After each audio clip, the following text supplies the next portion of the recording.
नमस्कार, मैं रवीन सिंह। आप विद्या योजना में आप सभी लोगों का बहुत बहुत स्वागत है। आज हम लोग यहाँ पर पढ़ेंगे ज्योग्राफी में मानसून और भारत की नदियाँ।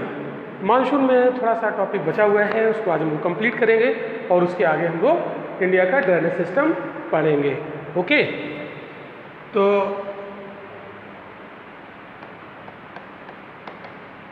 मानसून में बस थोड़ा सा हमें मैकेनिज्म समझाना था मानसून का। तो जो भारत में मानसून आता है उसकी दो शाखाएं हैं। एक होता है अरेबियन सी ब्रांच,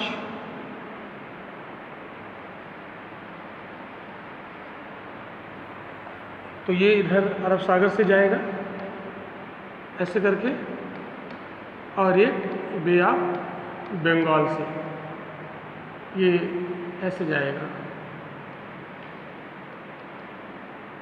यहाँ से।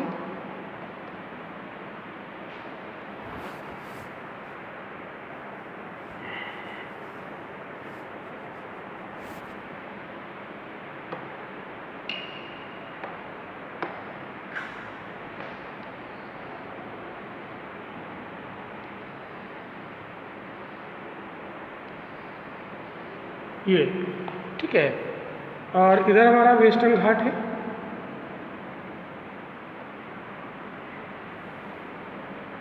और यहाँ पर एक चोटी है महनगिरी। कौन सी चोटी है? महनगिरी। तो महनगिरी से टकरा कर ये मानसूनी पवनें दो भागों में बढ़ जाती है। एक होती है अरब सागर की शाखा और एक बनती है बंगाल की खाड़ी की शाखा। अब अरब सागर की जो मानसून की शाखा है वो कहाँ कहाँ कैसे पानी बरसाएगी, उस पर हम लोग कुछ बातें यहाँ पर कर लेते हैं। ठीक है,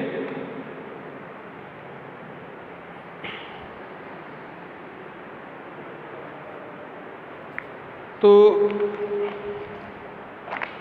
अरब सागर की जो मानसून शाखा है वो दक्षिण से उत्तर में जाने पर, यानी यहाँ साउथ से नॉर्थ पर जाने पर वर्षा की मात्रा यहाँ पर क्या होती है? कम होती चली जाती है। कारण क्या है? क्योंकि दक्षिण भारत की जो चोटियाँ हैं वो ज़्यादा ऊंची हैं। जैसे अनाईमुडी सबसे ऊंची चोटी है, 2695 मीटर ऊंची है। तो अनाईमुडी यहाँ पर है लगभग केरला और तमिलनाडु के बॉर्डर पर, लगभग यहाँ पर अगर हम लोग बात करें। ठीक है, तो अनाईमुडी से ये अरब सागर की शाखा टकराकर काफ़ी ज़्यादा पानी बरसाती है। ठीक है, और दूसरा इधर बंगाल की खाड़ी वाली शाखा भी जब लौटता हुआ मानसून आता है तब यहाँ पर बरसाएगा, उसकी बात अभी हम लोग करेंगे। ठीक है, तो उत्तर से दक्षिण में अगर हम लौटेंगे तो वर्षा की मात्रा बढ़ेगी, लेकिन दक्षिण से उत्तर की ओर जाएंगे तो वर्षा की मात्रा घटेगी, है ना, ये घटेगी। ठीक है, और अगर उत्तर से दक्षिण में लौटेंगे तो वर्षा की मात्रा बढ़ेगी। जैसे भी चाहो वैसे इसे याद कर लो और क्वेश्चन आपसे इस तरीके से पूछेगा। तो जैसे अनाईमुडी के पश्चिम में, है ना, जैसे ये अनाईमुडी है, ये है ना, और इसका ये ईस्ट हो गया और अनाईमुडी का इधर वाला वेस्ट हो गया। तो अनाईमुडी के वेस्ट से ये मानसूनी पवनें अरब सागर की जो शाखा है वो जब टकराएगी तो यहाँ पर पर्वतीय वर्षा करेगी लगभग 350 सेंटीमीटर। कितना बरसेगा? 350 सेंटीमीटर वर्षा होगी। कहाँ पर? अनाईमुडी के पश्चिमी भाग में। फिर थोड़ा और ऊपर बढ़ेंगे तो अनाईमुडी के ऊपर देखेंगे यहाँ दोदा बेटा मिलेगी। दोदा बेटा तमिलनाडु में। ठीक है, तो अनाईमुडी के ऊपर जाएंगे तो मिलेगी दोदा बेटा, जो दक्षिण भारत की दूसरी सबसे ऊंची चोटी है। किस पर? नीलगिरी की पहाड़ियों पर। और यहाँ पर 300 सेंटीमीटर वर्षा होती है। कितनी होती है? 300 सेंटीमीटर वर्षा होती है। फिर जब हम दोदा बेटा से और ऊपर जाएंगे तो मुलानगिरी मिलेगी। क्या मिलेगी? मुलानगिरी जो मिलेगी, मुलानगिरी पर लगभग 280 सेंटीमीटर। मुलानगिरी और महाबलेश्वर, अगर दोनों की हम बात करें, मुलानगिरी और महाबलेश्वर महाराष्ट्र में, तो यहाँ पर लगभग 280 सेंटीमीटर वर्षा होती है। कितनी होती है? 280 सेंटीमीटर वर्षा होती है। ठीक है, तो देख रहे हैं हम साउथ से नॉर्थ की ओर जा रहे हैं तो वर्षा की मात्रा घटती जाती है, और हम ऊपर जाएं तो कलसुबाई, और ऊपर जाएंगे कलसुबाई, महाराष्ट्र में कलसुबाई पहुंचते हैं तो वहाँ पर वर्षा की मात्रा थोड़ी और कम हो जाएगी। यहाँ की 280 यहाँ हो जाएगी 250 सेंटीमीटर। तो इस तरीके से ये वर्षा की मात्रा कम होती चली जाती है। तो ये बड़ा इम्पोर्टेंट क्वेश्चन रहेगा, आप लोग इसे ध्यान रखिए। अब हम लोग और आगे बढ़ते हैं। अच्छा, इसका जो वृष्टि छाया प्रदेश है ना, प्रीवियस लेक्चर में डिस्कस कर चुके थे। तो ये हवाएं जब यहाँ टकराएंगी पश्चिम में, है ना, और जब ये टकरा के पर्वत के पूरब की ओर उतरेंगी तो वहाँ होगा वृष्टि छाया प्रदेश। तो वहाँ होगी वर्षा बहुत कम, लगभग 40 से 70 सेंटीमीटर। तो इसका जो वृष्टि छाया प्रदेश होता है वहाँ पर वर्षा होती है 40 से 70 सेंटीमीटर। तो ये जो इसका वृष्टि छाया प्रदेश है वो कहाँ होगा? इस पश्चिमी घाट के पूरब में, इस जगह ये क्या होगा? Rain shadow. ऐसा होगा रेन शेडो, वृष्टि छाया, रेन शेडो, ये रेन शेडो रीजन होगा। तो यहाँ पर वर्षा कम होगी। ठीक है, तो इसको मैं एक बार रब कर देता हूँ, अरे इसको पूरा ही रब कर देता हूँ।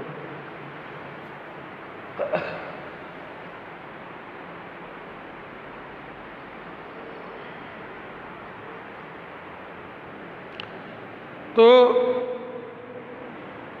देखिए यहाँ पर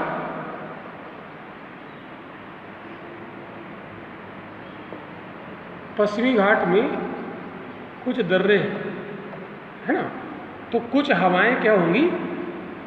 देखिए कुछ हवाएं तो यहाँ पर्वत से टकराएंगी, कुछ हवाएं इन दर्रों से घुस के आगे निकलेंगी। ठीक है, दर्रों से घुसकर जो हवाएं आगे निकलेंगी तो पश्चिमी घाट के विभिन्न दर्रों से घुसकर ये पठार पर पहुँचती है ना। यहाँ पर क्या होगा? ये दक्षिण भारत का पठार आपको पढ़ाया जा चुका है। ये दक्षिण भारत का क्या है? पठार है। तो ये हवाएं दर्रों से घुसकर पठार पर प्रवेश करेंगी और वहाँ पर 60 से 80 सेंटीमीटर वर्षा कराएंगी। कितना कराएंगी? 60 से 80 सेंटीमीटर वर्षा। ठीक है, ये दूसरी हवाएं होगी।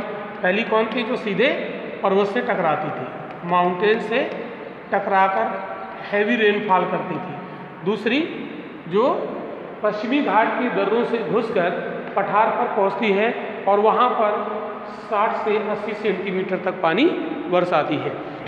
तो आप देखिएगा ये हवाएं तरह तरह से यहाँ पर वर्षा कराएंगी। इसमें होगा क्या? कुछ हवाएं गुजरात के दक्षिणी हिस्से में प्रवेश करती हैं और एक जिला है द डेंग्स, है ना, गुजरात के दक्षिणी हिस्से में द डेंग्स जिला, डेंग्स डिस्ट्रिक्ट है गुजरात में, वहाँ पर ये हवाएं जाती हैं और ये वहाँ की केव नुमा जो पहाड़ियाँ हैं उसमें प्रवेश करके 300 सेंटीमीटर तक पानी बरसाती है, 300 सेंटीमीटर तक वर्षा कराती है। ठीक है, तो कहाँ पर? गुजरात के द डेंग्स डिस्ट्रिक्ट में। ठीक है, फिर होता क्या है देखो, अब इसको मैं थोड़ा सा रब करता रहता हूँ ताकि जगह बनती रहे। ये हमारा जो पश्चिमी घाट है, यहाँ पर एक नदी बहती है। मैं इसका कलर चेंज कर लेता हूँ। देखिए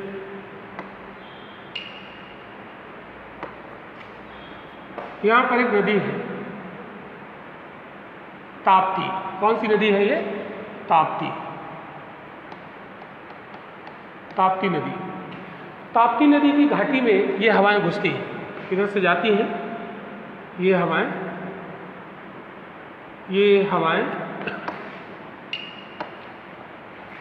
यहाँ से जाएंगी, ऐसे पैरेलल चली जा रही हैं और ये घुसेंगी ताप्ती नदी की घाटी में। और ताप्ती नदी की घाटी में घुसकर ये वहाँ पर 150 सेंटीमीटर के लगभग औसत वर्षा करती है। कितनी करती हैं? 150 सेंटीमीटर। 150 सेंटीमीटर वर्षा कराती है। ठीक है, अब ये जो ताप्ती नदी घाटी है इसके ऊपर एक पर्वत है जिसे कहते हैं सतपुड़ा।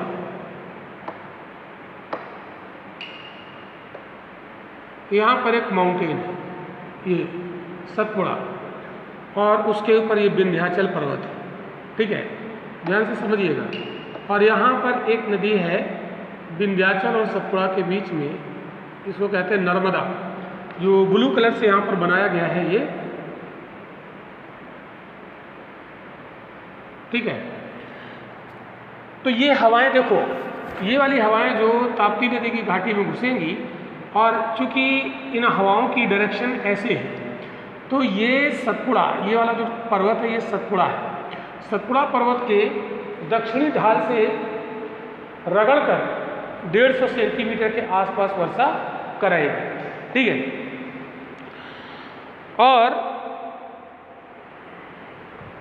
इसके बाद ये हवाएं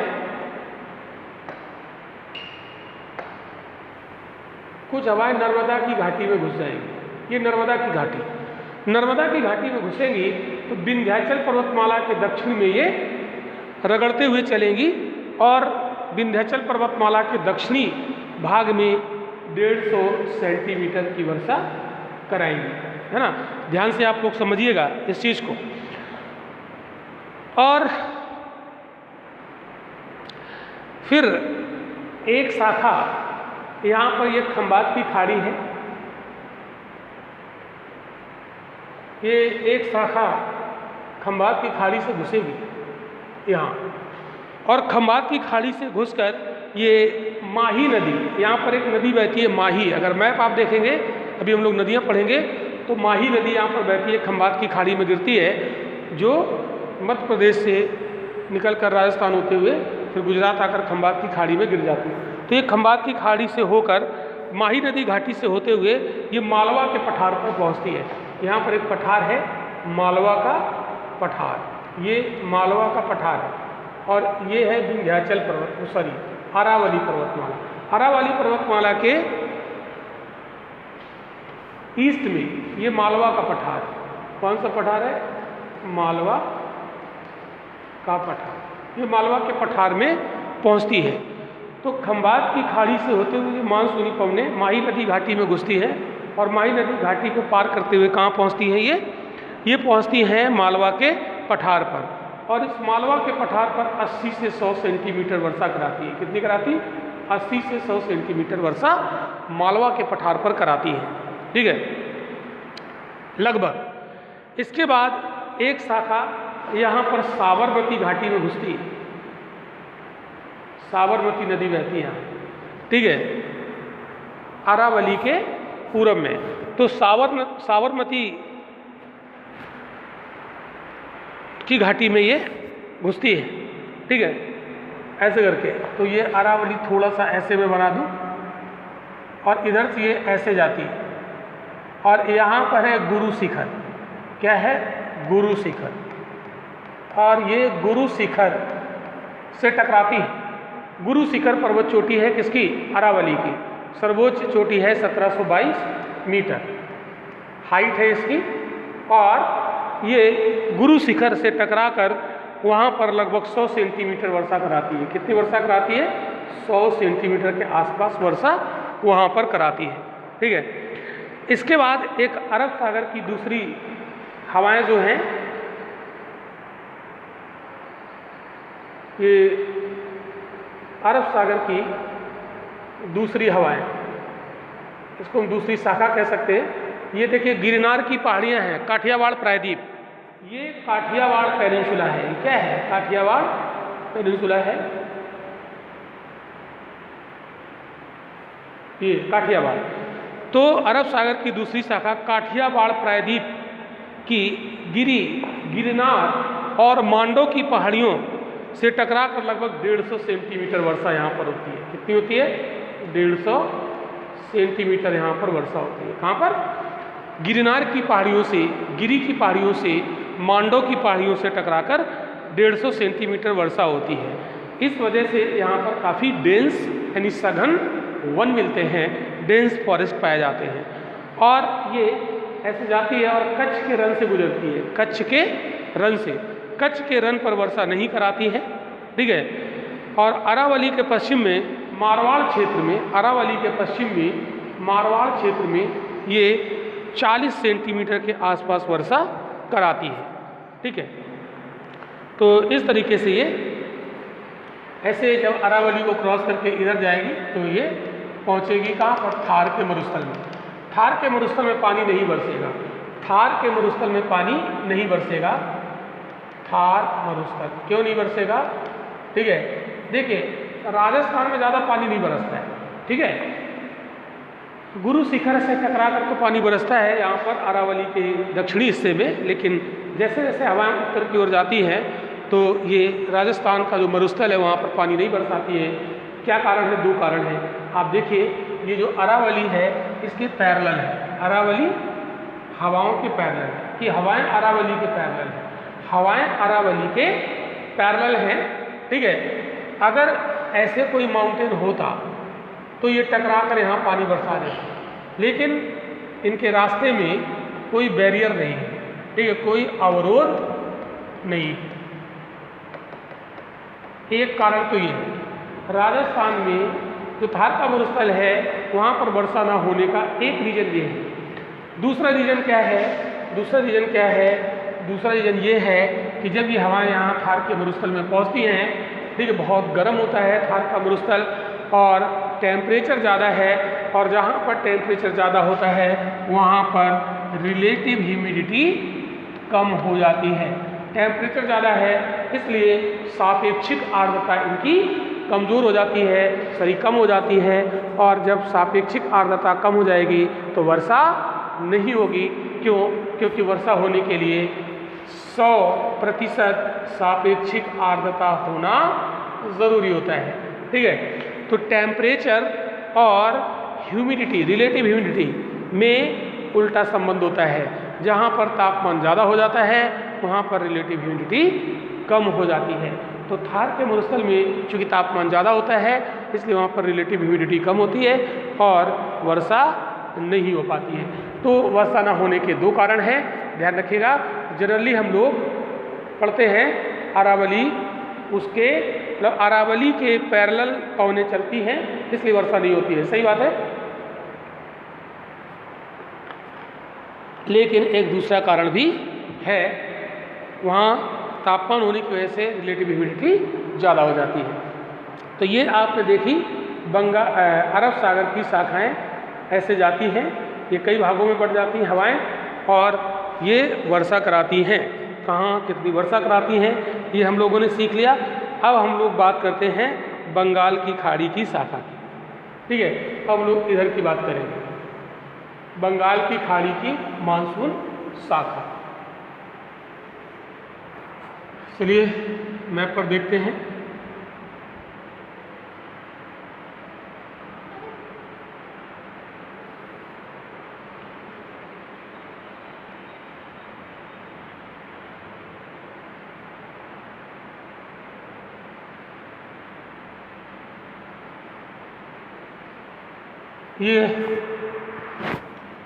ये हमारा मेघालय है, ठीक है, गारो खासी जयंतिया की पहाड़ियाँ, और ये रहा हिमालय, ठीक है।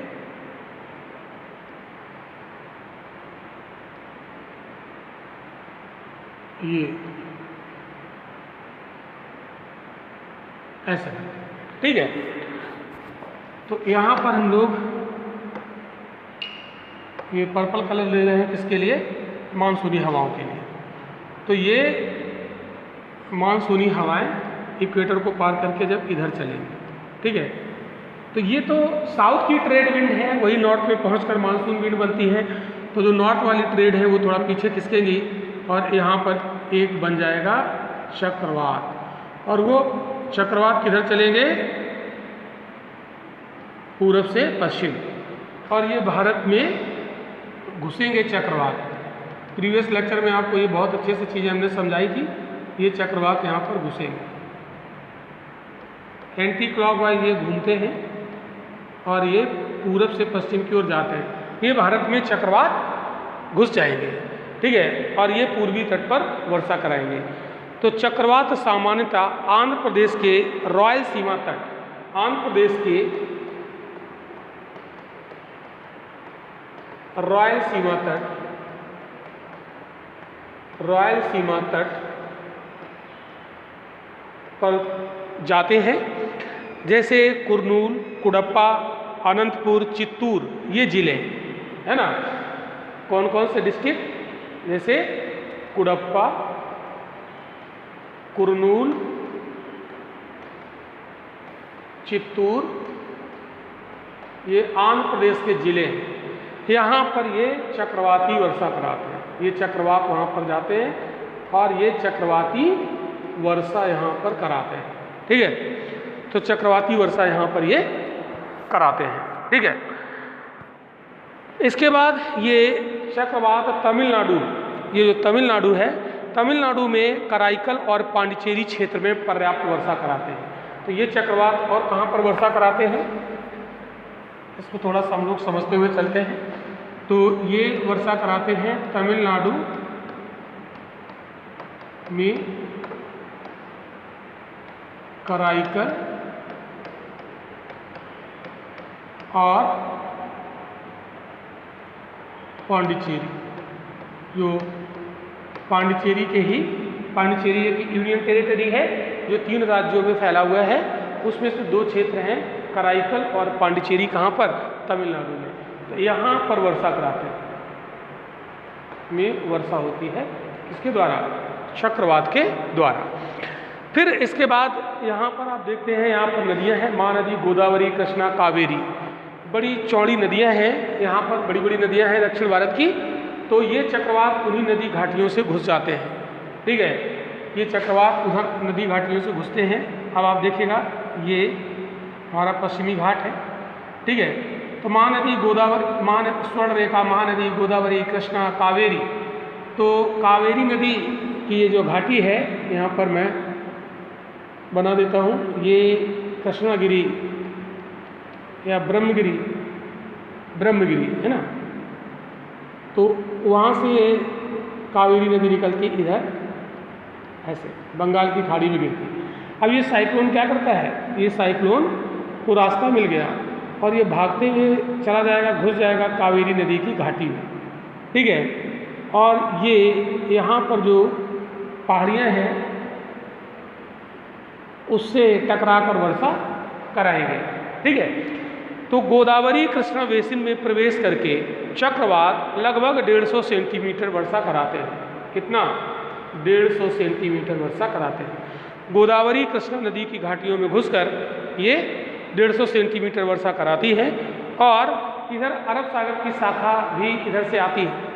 तो अरब सागर की शाखा से मिलकर ये यहाँ पर जैसे मलनाद का पठार है, ठीक है, जो मलनाद का पठार है कर्नाटक में, वहाँ भी ये 60 से 70 सेंटीमीटर की वर्षा करा देते हैं, ठीक है। तो बंगाल की खाड़ी में चक्रवात ज़्यादा सक्रिय होते हैं और ये वर्षा कराते हैं अंदर घुसकर। तो गोदावरी घाटी में प्रवेश होने वाला चक्रवात, जो गोदावरी इधर महाराष्ट्र इधर से निकलती है, ठीक, गोदावरी आगे भी पढ़ेंगे। तो गोदावरी यहाँ से निकलती है और ये चक्रवात गोदावरी की घाटी में घुसता है, गोदावरी की घाटी में घुसता है और ये पहुँचता है नागपुर, ठीक है। तो ये नागपुर पहुंचकर अरब सागर की जो ताप्ती नदी वाली अभी हमने शाखा बताई थी आपको, ये ताप्ती नदी में तो घुसती है और ये इधर से आते हैं, इससे मिलकर यहाँ पर वर्षा कराते हैं, ठीक है। तो इस तरीके से आप देख रहे हैं ये हवाएं नागपुर में पहुंचकर ये 60 से 80 सेंटीमीटर तक वर्षा यहाँ पर करा देती है। 60 से 80 सेंटीमीटर की वर्षा कराती है, ठीक है। तो गोदावरी घाटी से घुसने वाला चक्रवात, ठीक है, और अरब सागर की वो शाखा जो ताप्ती नदी में प्रवेश कर चुकी थी, ये दोनों मिलकर ये 60 से 80 सेंटीमीटर की वर्षा कराते हैं। कहाँ पर? नागपुर में। तो इस तरीके से ये चक्रवाती वर्षा होती है। अब देखिए, जैसे ये महानदी तो यहाँ पर ये महानदी की घाटी है, तो ये वाला जो साइक्लोन है ये महानदी की घाटी में घुसता है और ये 200 से 250 किलोमीटर प्रति घंटा की स्पीड से चलता है। कितनी स्पीड से चलता है? 200 से लेकर 250 किलोमीटर पर आवर की स्पीड से चलता है। इसलिए इसको यहाँ पर सुपर साइक्लोन कहते हैं। क्या कहते हैं? सुपर साइक्लोन बोला जाता है इसको उड़ीसा में, जो महानदी घाटी से घुसता है और ये छत्तीसगढ़ पहुँचती है। देखिए महानदी छत्तीसगढ़ और उड़ीसा में बहती है, तो ये उड़ीसा से इंटर करेगा और ये छत्तीसगढ़ पहुँचेगा, ठीक है। लेकिन छत्तीसगढ़ पहुँचने से पहले ये किनारे पर यहाँ उड़ीसा में किनारे पर पहुंचकर ये ज़बरदस्त वर्षा कराता है और फिर ये आगे बढ़ता है, छत्तीसगढ़ में अंदर जाता है। तो जैसे जैसे ये अंदर घुसेंगे वैसे वैसे इनकी क्षमता कम होती जाएगी और छत्तीसगढ़ के आसपास बहुत सारी पहाड़ियाँ हैं और छत्तीसगढ़ के आसपास बहुत सारी पहाड़ियों में घुसकर ये 150 सेंटीमीटर वर्षा यहाँ पर कराता है। कितना कराता है? 150 सेंटीमीटर वर्षा। इसलिए छत्तीसगढ़ के मैदान में, ठीक है, छत्तीसगढ़ का ये जो क्षेत्र है यहाँ पर 150 सेंटीमीटर वर्षा होती है, जो काफ़ी ज़्यादा है और इसलिए यहाँ पर राइस का प्रोडक्शन बहुत ज़्यादा होता है, चावल का उत्पादन बहुत ज़्यादा होता है, इसीलिए इसको चावल का कटोरा कहा जाता है। तो भारत में चावल का कटोरा किसको कहते हैं? तो याद रखिएगा, छत्तीसगढ़ को कहते हैं, ठीक है। तो यहाँ पर कुछ स्थलाकृतियाँ ऐसी हैं, इस वजह से यहाँ पर वर्षा होती है। अब आप देखिएगा यहाँ पर नेक्स्ट अगला, अब एक शाखा यहाँ से बंगाल की खाड़ी वाली जाती है और ये हुगली नदी में प्रवेश कर जाती है। कहाँ पर? हुगली नदी में। थोड़ा सा मैं रब कर लेता हूँ। अब हुगली नदी की लोकेशन आपको पता होनी चाहिए, तभी आप इसे सही से समझ पाओगे। तो ये एक हुगली नदी में प्रवेश करती है और हुगली नदी में चूँकि दामोदर मिलती है, तो हुगली नदी के घाटी से घुसती है मुहाने से और दामोदर पहुँचती है ये शाखा। और दामोदर छोटा नागपुर के पठार पर बहने वाली प्रमुख नदी है। दामोदर छोटा नागपुर के पठार के मध्य में बहती है, तो ये पहुँचती है दामोदर नदी की घाटी में घुसती है और छोटा नागपुर के पठार पर पहुँच जाती है ये मानसून शाखा। और छोटा नागपुर के पठार को कई भागों में बांटा जाता है, जैसे हजारीबाग का पठार, रांची का पठार, कोडरमा का पठार, इसको कई पठारों में बांटा जाता है, छोटे छोटे भागों में। तो ये हजारीबाग के पठार पर पर्याप्त वर्षा कराती है, लगभग 100 से 150 सेंटीमीटर। कितनी वर्षा यहाँ पर हजारीबाग के पठार पर होती है? 100 से 150 सेंटीमीटर यहाँ पर वर्षा कराती है। तो छोटा नागपुर के पठार पर पर्याप्त वर्षा होती है। छोटा नागपुर का पठार यहाँ झारखंड में और पश्चिम बंगाल में। कहाँ पर है? झारखंड और पश्चिम बंगाल। तो ये है छोटा नागपुर का पठार। तो थोड़ा सा आप इसको आराम से समझिए, क्योंकि अगर हम स्पीड में भगेंगे तो आपको समझ में आएगा नहीं। तो थोड़ा सा आप इसको आराम से समझिए।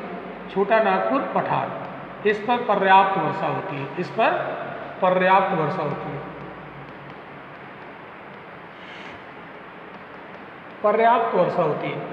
अब छोटा नागपुर के पठार पर जब पानी बरसता है तो वो पानी बरसने के बाद वो बहता हुआ पश्चिम बंगाल के वर्धमान जिले में पहुंचता है। पश्चिम बंगाल के वर्धमान जिले में पहुंचता है, ठीक है, पानी, और वर्धमान जिले में बाढ़ आ जाती है, ठीक है। तो पश्चिम बंगाल के वर्धमान में बाढ़ आ जाती है, ठीक है। तो ये सब दामोदर घाटी की वजह से हुआ है ना। दामोदर घाटी से प्रवेश करता है ये मानसून शाखा और यहाँ पानी बरसाता है, तो बरसता है छोटा नागपुर के पठार पर और ये बाढ़ कहाँ आती है? वर्धमान के पास। तो इसीलिए जो दामोदर नदी है इसको बंगाल का शोक कहा जाता था। बंगाल का शोक, जैसे बिहार का शोक कोसी को कहते हैं, वैसे बंगाल का शोक किसको कहा जाता था? दामोदर नदी को। तो दामोदर नदी को बंगाल का शोक कहा जाता था, अब नहीं कहा जाता है। क्यों? क्योंकि 1948 में डीवीसी दामोदर वैली कारपोरेशन बना और दामोदर वैली कारपोरेशन के तहत दामोदर नदी पर कई डैम बना दिए गए और डैम बनाकर उसके बाढ़ के पानी को रोक लिया जाता है, जिसकी वजह से यहाँ पर अब बाढ़ नहीं आती है। तो बाढ़ की समस्या यहाँ पर सॉल्व होती है। 1948 में डीवीसी दामोदर वैली कारपोरेशन बना। ओके, ध्यान रखिएगा। फिर आप देखो तो ये एक शाखा आपने देखी जो हुगली के रास्ते से कहाँ पहुँचती है? छोटा नागपुर के पठार पर, और जो कारण बनती है पश्चिम बंगाल में बाढ़ आने का कारण बनती है। अब आप देखो ये एक मानसून की शाखा ये बांग्लादेश से उससे गुजरती है, बांग्लादेश, ठीक है। अब बांग्लादेश में कोई टोपोग्राफी नहीं है, ये फ्लैट है, इसलिए यहाँ पर वर्षा नहीं होगी। और बांग्लादेश को पार करके ये हवाएं कहाँ पहुँचेंगी? ये मेघालय का पठार है और यहाँ पर गारो खासी जयंतिया की पहाड़ियाँ हैं। गारो खासी जयंतिया की पहाड़ियाँ बहुत ऊंची तो नहीं है, लेकिन इस पर फनल इफेक्ट लगता है। मतलब ये एक कीप के आकार की है। कैसी है? कीपाकार। ये फनल शेप में है और ये हवाएं इसी फनल शेप में फंस जाती है और ऐसे ये घूमते हुए ऊपर उठती है और ऊपर उठती है तो ये संग्रहण करती है और यहाँ पर बहुत ज़्यादा पानी बरसा देती है। लगभग यहाँ पर वर्षा 1100 सेंटीमीटर प्लस, यानी 1148-50 सेंटीमीटर के आसपास पानी बरसता है। ये न केवल भारत का ही सबसे ज़्यादा वर्षा है, बल्कि ये दुनिया की सबसे ज़्यादा वर्षा है, ठीक है। तो दुनिया में सबसे ज़्यादा वर्षा कहाँ होती है, ये बात आपको समझ में आई होगी, ठीक है। तो यहीं पर आप देखते हैं चिरापुंजी है, मासिन राम है। कौन है? चिरापुंजी और मासिन राम। तो इस समय सबसे ज़्यादा वर्षा कहाँ रिकॉर्ड की गई? मासिन राम में, मेघालय के पठार पर है, ठीक है। तो अब ये पानी बहकर तो आएगा बांग्लादेश में ना, विभिन्न नदियों के माध्यम से। तो बांग्लादेश में खूब पानी होगा, तो बांग्लादेश में वर्षा तो नहीं होती है, बट बांग्लादेश में वर्षा नहीं होती है, लेकिन बांग्लादेश में पानी की कमी भी नहीं होती है। ये आप संयोग देखिए, ठीक है। तो ये यहाँ पर वर्षा कराती है मेघालय के पठार पर। तो बांग्लादेश के ऊपर से गुजरने वाली हवाएं सूरमा घाटी, असम में पड़ती है सूरमा घाटी,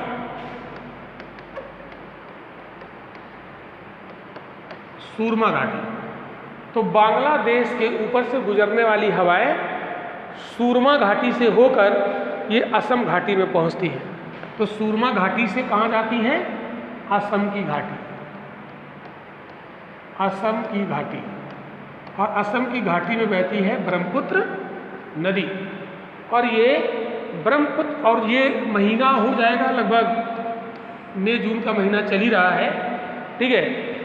तो ब्रह्मपुत्र में मई के समय बाढ़ आ जाती है और उस बाढ़ के पानी से ये वाष्प ग्रहण कर लेती है। वाष्पीकरण से ये क्या कर लेती है? नमी ग्रहण कर लेती है ये हवाएं और तिनसुकिया और डिब्रूगढ़ पहुंचती हैं। कहाँ पहुंचती हैं? तिनसुकिया और डिब्रूगढ़, ये हवाएं पहुंचती हैं तिनसुकिया और डिब्रूगढ़। असम में है ये दोनों, डिब्रूगढ़ पहुंचती और वहाँ पहुंचकर ये 250 सेंटीमीटर के आसपास पर्वतीय वर्षा कराती है। 250 सेंटीमीटर के आसपास ये पर्वतीय वर्षा वहाँ पर करा देती है। तो ये पहाड़ियों से घिरा हुआ है और वहाँ पर वर्षा कराती है, ठीक है।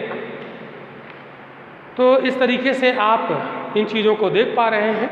अब आप देखो होगा क्या, यहाँ थोड़ा सा मैकेनिज्म हम लोग और समझ लेते हैं, क्योंकि टॉपिक को हम लोग थोड़ा सा अच्छे से ही समझें।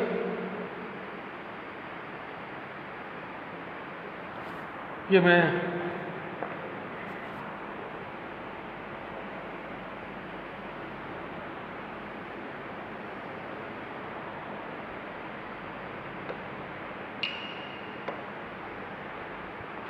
ये अरावली, ठीक है, ये अरावली है।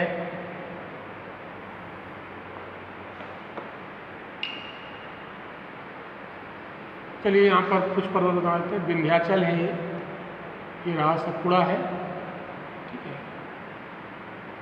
ये ऐसा।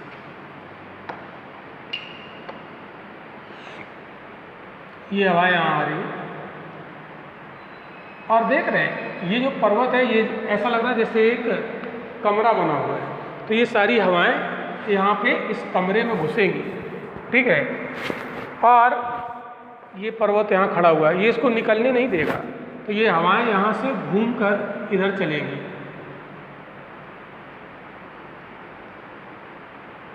इधर जाएगी, ठीक है। अब यहाँ पर फेरल का नियम नहीं लगेगा, ये यहाँ पर हिमालय की वजह से ऐसे चल रही है, ठीक है। तो ये हवाएं इस तरीके से, और ये इधर आपको उन्हें बताई थी, ये हुगली से इधर जाती है ना, हुगली के मुहाने से ये कई शाखाओं में बढ़ जाती है, जहाँ जगह मिलती है वहाँ घुसती चली जाती है। अब आप देखो इसकी एक शाखा थोड़ा सा इधर चली जाती है मिर्ज़ापुर की तरफ। मिर्ज़ापुर की क्यों? क्योंकि यहाँ पर बहुत गर्म हो जाता है मिर्ज़ापुर में, और गर्म होने की वजह से यहाँ पर प्रेशर लो हो जाता है। तो ये वाली हवाएं जो इधर से जा रही थी, ये हमारे उत्तर प्रदेश से यहाँ के किसान जब सिंचाई करते हैं तो इससे नमी लेकर ये मिर्ज़ापुर पहुँच जाती है, एक शाखा ऐसे साइड में, और ये मिर्ज़ापुर में कुछ पानी बरसा देती है। हालांकि मिर्ज़ापुर ड्राई है, भारत के सूखाग्रस्त क्षेत्रों में से एक, ठीक है। तो मिर्ज़ापुर में ये पानी बरस जाता है। अब आप देखो यहाँ से देखो, ये वाली शाखा आपको याद आ रही है अरावली के पूरब में, ये आ रही है शाखा अरावली के पूरब में, ऐसे ये इधर से बना देते हैं, थोड़ा सा उधर हो गया, ठीक है, ऐसे बना देते हैं ये वाली। अब आप देखो ये जो अरब सागर का मानसून है ये इधर चल ही रहा था, जा रहा था, ठीक है, और ये यहाँ पर महेंद्रगिरी से टकरा कर ये दो शाखाओं में बढ़ गया था, ठीक है। अब आप देखो ये जो बिछड़ गया था ये शाखा और ये शाखा यहाँ पर मिलती है, तो ये अरब सागर की शाखा और ये जो इधर बंगाल की खाड़ी से आ रही थी, ये दोनों यहाँ पर मिल जाती है इस जगह, ठीक है, इस जगह पर मिलती है। अच्छा एक चीज़ आप याद रखो, इधर से ये हवाएं चल रही हैं तो इधर वर्षा ज़्यादा करेंगी, और जैसे जैसे ये पश्चिम की ओर जाएंगी वैसे वैसे वर्षा कम होती जाएगी। जैसे जैसे ये पश्चिम की ओर जाएगी तो पूरब में ये वर्षा ज़्यादा कराएंगी, पश्चिम में कम कराएंगी, ठीक है। तो जैसे यहाँ पर असम का गुवाहाटी, वहाँ पर वर्षा ज़्यादा होगी, ठीक है। फिर आएंगे पश्चिम बंगाल का कलकत्ता, उस पर वर्षा थोड़ी सी कम हो जाएगी, ठीक है। फिर आएंगे बिहार के पटना में तो वहाँ वर्षा थोड़ी और कम हो जाएगी। फिर आएंगे इलाहाबाद में तो वहाँ वर्षा और कम हो जाएगी, और फिर पहुँचेंगे दिल्ली में तो वहाँ वर्षा बहुत कम रहेगी, 60 सेंटीमीटर के आसपास रहेगी। इसका मतलब बंगाल की खाड़ी वाली जो शाखा इधर जाती है ना, ये ईस्ट से वेस्ट की ओर, यहाँ पर वर्षा की मात्रा कम होती जाती है। वर्षा की मात्रा क्या हो जाती है? मात्रा कम होती जाती है, वर्षा की मात्रा कम होती जाती है। ये क्वेश्चन यूपीपीसीएस पूछ चुका है, आप इसे ध्यान रखिए, ये यूपीपीसीएस में पूछा गया क्वेश्चन, ठीक है। तो ये मैप का थोड़ा सा अगर आइडिया, अगर इसे थोड़ा सा भी आइडिया आप रखते हो तो क्वेश्चन वहाँ बहुत आसानी से आप सॉल्व कर लोगे। बहुत ऐसा नहीं कि बहुत खोद के क्वेश्चन लाया जाता है, बेसिक कॉन्सेप्ट से क्वेश्चन रखे जाते हैं, और अगर आपको ये बेसिक चीज़ें थोड़ी सी दिमाग में हैं तो आप इसे बड़े आसानी से कर लोगे। अब क्वेश्चन पूछने का तरीका क्या होगा, वो यहाँ के कोई 4 शहर दे देगा, 4 शहर दे देगा और कहेगा वर्षा की घटती हुई मात्रा में इसको अरेंज कीजिए या वर्षा की बढ़ती हुई मात्रा में इसे अरेंज कीजिए। तो आपको इतना मैप में ज्ञान होना चाहिए कि वो शहर जो दिए हैं कौन पूरब में है कौन पश्चिम में है। अगर ये पता है तो फिर आप उसे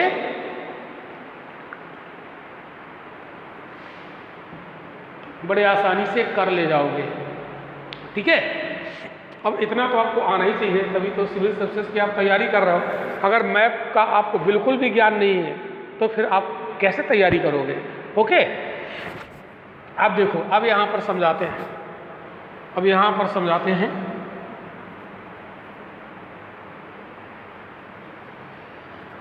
इलाहाबाद के आसपास ये हवाएं इधर से आ रही हैं और ये हवाएं इधर से आ रही हैं, ये एक दूसरे के नज़दीक आकर ऐसे ऊपर उड़ जाएंगी और ये ऊपर उड़ जाएंगी तो यहाँ पर बादल बना देंगी। ये हवाएं ऐसे ऊपर उड़ जाएंगी। ये कौन सी जगह है? उत्तर प्रदेश का इलाहाबाद, अब हम लोग बोलते हैं प्रयाग। ठीक है, प्रयाग में ये हवाएं ऊपर उड़ जाती हैं और तेज़ी से ऊपर उठती हैं।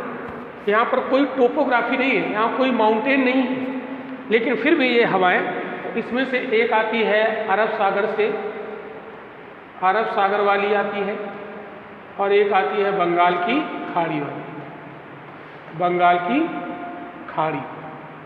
अब ये दोनों बिछड़े हुए दोस्त हैं, दोनों मिले तो एक दूसरे से गले लगकर ऊपर उठते हैं बड़ी तेज़ी से, और जब ये ऊपर उठते हैं तो यहाँ पर बादल बनते हैं। बादल बनने के साथ साथ बिजली, जो इसको थंडरिंग कहते हैं, तड़ित झंझा, ठीक है, तो बादल बनते हैं, बिजली बनती है, बिजली गिरती है और वर्षा होती है। तो बहुत ज़्यादा यहाँ पर बिजली गिरने की घटनाएं देखी जाती है जबकि कोई पर्वत वगैरह वहाँ पर नहीं, ठीक है। तो ये बात भी आपको ध्यान रखनी है। आइए आगे बढ़ते हैं। अब आप देखो, ये थोड़ा सा अरावली का डायरेक्शन मुझसे सही नहीं बना, डायरेक्शन इसका सही बनाते हैं।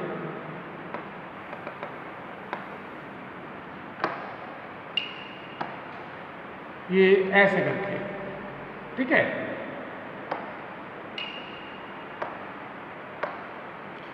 ये इधर से आ रही है, ये इधर मिलेगी। ये अगर हिमाचल के आसपास कहीं मिल जाती है तो वहाँ पर वर्षा कराएगी, और ये अगर बढ़ते हुए यहाँ जाती है और थार के मरुस्थल के आसपास ये अगर मिलती, थार के मरुस्थल के आसपास, तो दोनों मिलकर ये ऊपर उठ जाती है। क्यों? क्योंकि यहाँ पर बहुत गर्म है, ठीक है, बहुत गर्म है। अच्छा, इनको यहाँ नमी भी मिलती है क्योंकि ये वाली जो हवाएं है ना, ये पश्चिमी उत्तर प्रदेश से गुजरती है, ठीक है। तो यहाँ के किसान खेती करते हैं और इस समय यहाँ पर सिंचाई करते हैं, तो उससे इनको नमी मिल जाती है। और ये जो इधर से आ रही है राजस्थान से होते हुए, तो जो गंगानगर और बीकानेर डिस्ट्रिक्ट है, यहाँ पर इंदिरा गांधी कैनाल है, तो वहाँ से नमी ले लेते हैं और नमी लेके ये हवाएं थोड़ी सी तीव्र हो जाती हैं और ये मिलकर फिर ऊपर उठती हैं। ये मिलकर ऊपर उठती हैं, ऐसे दोनों हवाएं मिलकर ऊपर उठ जाती हैं वर्टिकल, और ये क्षोभ मंडल तक पहुँचती हैं। और क्षोभ मंडल में ऊपर ऊपर ये हॉरिजेंटल चलने लगती हैं, ऐसे उठकर हॉरिजेंटल चलेंगी ऐसे, और हॉरिजेंटल चली आएंगी और ये इक्वेटर को पार करेगी और पहुँचेगी साउथ दक्षिणी गोलार्ध में। लेकिन ये ऊपर ऊपर चल रही है, नीचे नहीं चल रही। और जब ये इक्वेटर को क्रॉस करेंगी तो ये लेफ्ट टर्न हो जाएंगी ऐसे, और यहाँ उतरेंगी लगभग ये 25 डिग्री 20 डिग्री 25 डिग्री पर उतरेंगी, और उतर कर ये बनेगी दक्षिण की ट्रेड। और फिर जब ये इक्वेटर को क्रॉस करेंगी तो ये फिर बन जाएंगी हमारी मानसून बेल्ट। तो ये ऊपर उठेंगी और ऊपर उठकर क्षोभ सीमा के आसपास ऐसे आएंगी, तो बनेंगी ये easterly jet, north east jet, और यहाँ उतर जाएंगी, ऐसे चलेंगी। ये देखो ऐसे उठेंगी ऊपर, फिर जेट स्ट्रीम बनी ईस्टर्ली और उतरी यहाँ पर ट्रेड विंड बनी, और नॉर्थ में जाने पर फिर से ये मानसून विंड बन जाएगी, फिर ये आएगी, फिर ऐसे उठेंगी, ये साइकिल ऐसे चलता रहेगा, ठीक है।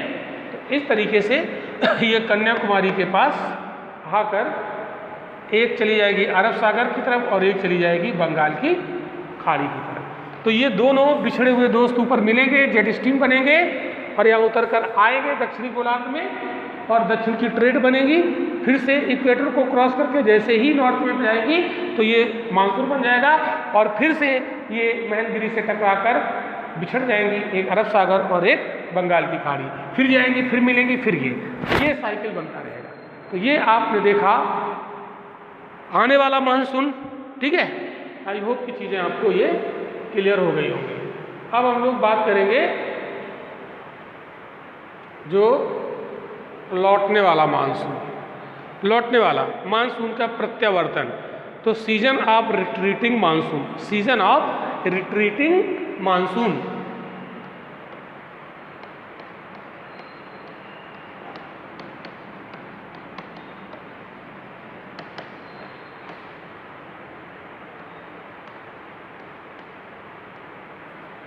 सीजन ऑफ रिट्रीटिंग मानसून की बात हम लोग करेंगे। तो ये मानसून कौन सा वाला लौटेगा? जो आया था वही तो लौटेगा, है ना। जो आया था वही लौटेगा, ऐसा नहीं जाने वाला कोई और है, लौटने वाला कोई और है। जो आता है वही तो लौटता है, तो ये लौटेगा। ये कैसे लौटेगा, क्यों लौटेगा, इसका कारण क्या है? तो सूरज ये जब दक्षिण की ओर शिफ्ट होने लगेगा तो वायुदाब पेटियाँ भी दक्षिण की ओर जाने लगेंगी और ITCZ भी दक्षिण की ओर खिसकेगा और अब मानसून लौटना शुरू होगा, ठीक है। तो इसके कुछ फैक्ट पहले देखते हैं।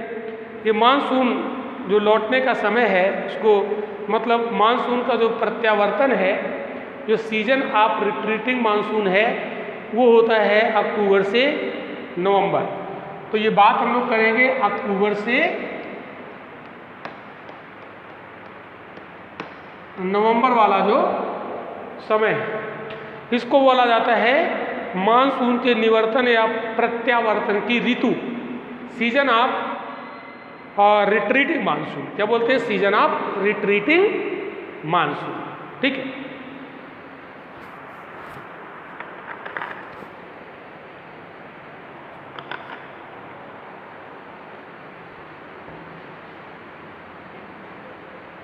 देखिए मानसून कब से लौटना शुरू हुआ? सितंबर में। चूँकि देखिए अगर हम बात करें 14 सितंबर से 18 सितंबर तक ये मानसून लौटना शुरू हो जाता है। 14 सितंबर से 18 सितंबर तक ये मानसून लौटना शुरू हो जाता है। या अगर और हम लोग देखें ये तो 23 सितंबर को सूरज यहाँ आ जाता है। 23 सितंबर को सूरज कहाँ आ जाता है? इस विषुवत रेखा पर। तो सूरज यहाँ आ गया तो ये मानसून लौटना शुरू हो जाता है, ठीक है। तो मानसून लौटना शुरू हो जाता है। तो सितंबर के पहले सप्ताह में पश्चिमी राजस्थान से मानसून लौट जाता है। कब? सितंबर के पहले सप्ताह में। तो ये कुछ पॉइंट आपको यहाँ पर जानने हैं। सितंबर के फर्स्ट वीक में मानसून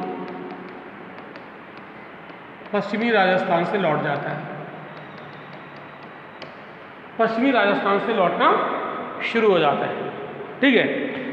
और इस महीने के अंत तक गुजरात, राजस्थान और पश्चिमी गंगा के मैदान और जो हमारा सेंट्रल आइलैंड है यहाँ से मानसून लौट जाता है, ठीक है। और अक्टूबर के आरंभ में बंगाल की खाड़ी के उत्तरी भागों में ये स्थित हो जाता है। बंगाल की खाड़ी के उत्तरी भागों में आ जाता है ये अक्टूबर में, ठीक है। और नवंबर के शुरू में ये कर्नाटक और तमिलनाडु की ओर बढ़ जाता है, ठीक है। और जब आता है दिसंबर, ये देखिए तो 23.5 डिग्री ये साउथ है, ये है मकर रेखा। तो 22 दिसंबर को सूरज जब मकर रेखा पर, एक टेंटेटिव डेट है 22 दिसंबर को सूरज जब मकर रेखा पर लंबवत आ जाता है तो ये मानसून पूर्णतया विंटर वाला मानसून हो जाता है। कौन सा मानसून हो जाता है? विंटर वाला मानसून हो जाता है, ठीक है। यानी उसको बोलते हैं नॉर्थ ईस्ट मानसून, ठीक है। तो देखो ये सब कैसे होता है, ये सब कैसे होता है, इस सब चीज़ों को हमें समझना चाहिए। तो विंटर का मानसून फुल फ्लैश कब आ जाता है? जब सूरज मकर रेखा पर आ जाता है, दिसंबर अर्थात 22 दिसंबर को, ठीक है। तो ये जब सूरज यहाँ आ गया तो मानसून जो लौटना शुरू किया था वो समर वाला था और जब उत्तरी गोलार्ध में सर्दी हो जाती है, यानी सूरज आ जाता है मकर रेखा पर 22 दिसंबर को, तो फिर उत्तरी गोलार्ध पूरा सर्दी में आ जाता है और यहाँ पर सर्दी वाला मानसून शुरू हो जाता है। ठीक है, तो देखिए जब सूरज साउथ में चला गया तो धरती हो गई गर्म, तो यहाँ हो गया लो टेम्परेचर, तो प्रेशर हो गया हाई। और सागर जो होते हैं वो देर से ठंडे होते हैं, तो यहाँ पर टेम्परेचर ज़्यादा रहेगा, इसलिए प्रेशर यहाँ पर लो रहेगा। तो हवाएं ये स्थल से सागर की ओर चलना शुरू हो जाएगी, स्थल से सागर की ओर हवाएं चलना शुरू हो जाएगी। और ये जो बंगाल की खाड़ी में हवाएं आएंगी, ये वाली बंगाल की खाड़ी में हवाएं आएंगी, यहाँ पर फेरल का लॉ लगेगा और ये घूमेंगी अपने राइट और ये आएंगी कहाँ? तमिलनाडु। कहाँ पहुँचेंगी? ये पहुँचेंगी तमिलनाडु। और तमिलनाडु में यहाँ पर खूब सारी वर्षा कराती हैं। क्यों? क्योंकि बंगाल की खाड़ी से इन्हें क्या मिल जाती है? नमी मिल जाती है।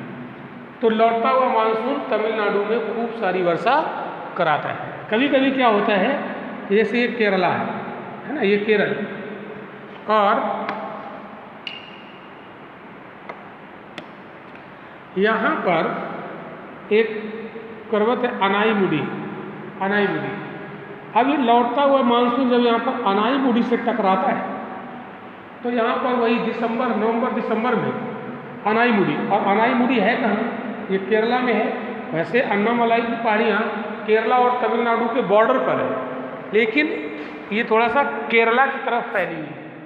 तो ये जब ये नवंबर दिसंबर में ये जो बंगाल की खाड़ी वाली शाखा इधर से आती है, लौटता हुआ मानसून, इसकी डायरेक्शन क्या होती है? इधर से आ रही है, इसलिए इसको कहते हैं नॉर्थ ईस्ट। तो ये उत्तर पूर्वी मानसून बनता है और ये जब इस अनाईमुडी से टकराता है नवंबर दिसंबर में, तो यहाँ पर बहुत ज़्यादा पानी बरसता है और यहाँ आ जाती है बाढ़। तो कभी कभी नवंबर दिसंबर में यहाँ पर केरला में बाढ़ भी आ जाती है। उसका कारण क्या है? नॉर्थ ईस्ट मानसून जो बंगाल की खाड़ी से आ रहा है, वो यहाँ पर खूब सारी वर्षा करा देता है। तो ये अनाईमुडी जो है ना, ये लौटते हुए मानसून से भी यहाँ टकरा के वर्षा करा देता है और आते हुए मानसून से भी तो यहाँ पानी बरसता है। अनाईमुडी की जो लोकेशन है, इसके पूरब में भी पानी बरसता है और इसके पश्चिम में भी पानी बरसता है। तो पूरब में आने वाले मानसून से और पश्चिम में, उल्टा हो गया, पूरब में आने वाले मानसून, लौटने वाले मानसून से और पश्चिम में आने वाले मानसून से पानी यहाँ पर बरसता है। तो इस तरीके से ये मानसून फुल फ्लैश हो जाता है दिसंबर में। तो अब चीज़ें और यहाँ पर हम लोग देख लेते हैं। ये एक बेसिक आइडिया आपको दिया गया है।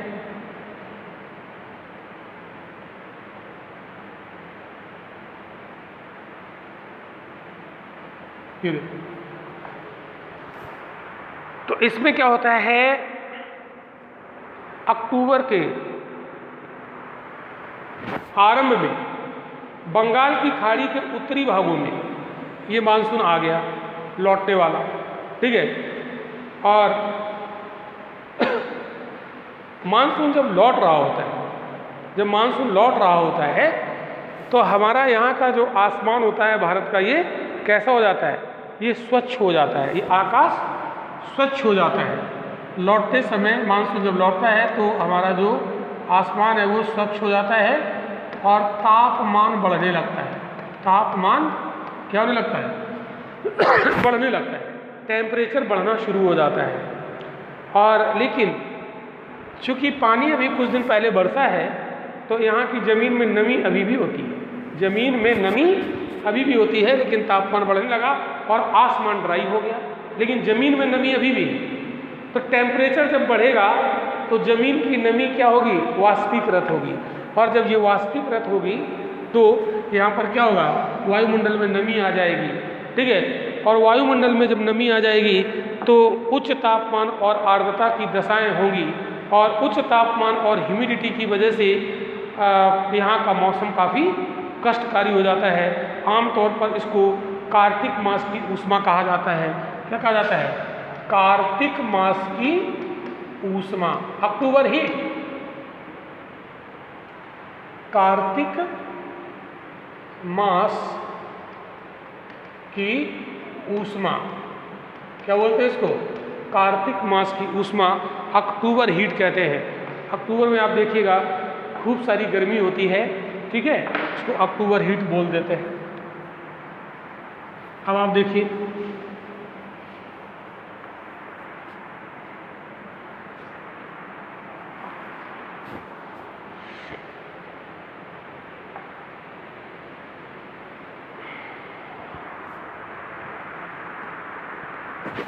तो प्रायद्वीप के पूर्वी भाग में अक्टूबर और नवंबर में सबसे ज़्यादा वर्षा होती है। प्रायद्वीप के पूर्वी भाग में, ये प्रायद्वीप का पूर्वी भाग है। प्रायद्वीप कौन सा है, जो हमारा भारत का दक्षिणी भाग जो सागर से घिरा हुआ है। तो यहाँ पर वर्षा अक्टूबर और नवंबर में सबसे ज़्यादा होती है। अक्टूबर और नवंबर में प्रायद्वीप के पूर्वी भाग में वर्षा बहुत ज़्यादा होती है, ठीक है। और यहाँ पर चक्रवात पैदा होते हैं, फिर से अक्टूबर नवंबर में यहाँ पर चक्रवात आते हैं, ठीक है। जैसे मई और जून में चक्रवात आपको बताए थे, अब यहाँ पर अक्टूबर नवंबर में चक्रवात आते हैं और ये चक्रवात अत्यंत विनाशकारी होते हैं और ये यहाँ पर घुसते हैं, ठीक है। ये उष्णकटिबंधीय चक्रवात है। भारत में जो चक्रवात आते हैं वो कैसे होते हैं, उष्णकटिबंधीय चक्रवात, ये बहुत विनाशकारी होते हैं। ये आपदा के रूप में आते हैं, बहुत ज़्यादा ये विनाशकारी होते हैं।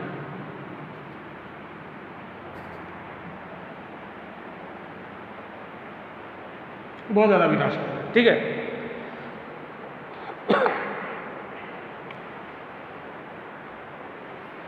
तो गोदावरी, कृष्णा और अन्य नदियों के घने बसे जो डेल्टाई प्रदेश होते हैं वहाँ पर ये तूफान बहुत ज़्यादा तबाही मचाते हैं। गोदावरी, कृष्णा और जो अन्य नदियाँ हैं दक्षिण भारत की, वहाँ पर काफ़ी ज़्यादा पॉपुलेशन रहती है और वहाँ पर ये तबाही मचा देते हैं, ठीक है। तो ये इस तरीके से मानसून लौटता है। अब एक चीज़ यहाँ पर और समझ लीजिए कि हम लोग बात करेंगे शीतकाल का मानसून।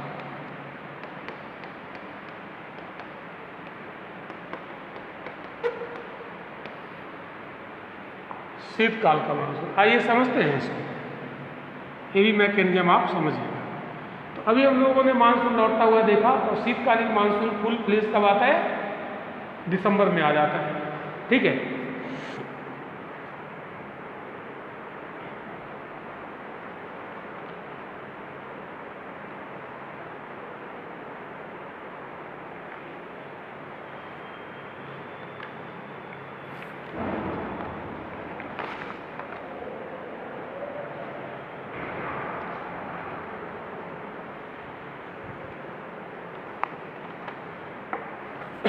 देखो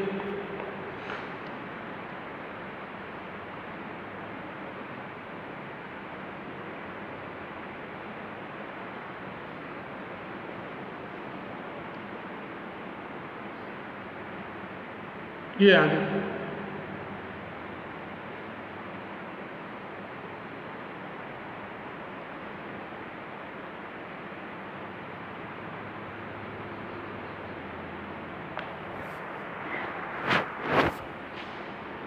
तो ये हो गया हमारा विषुवत, ठीक है।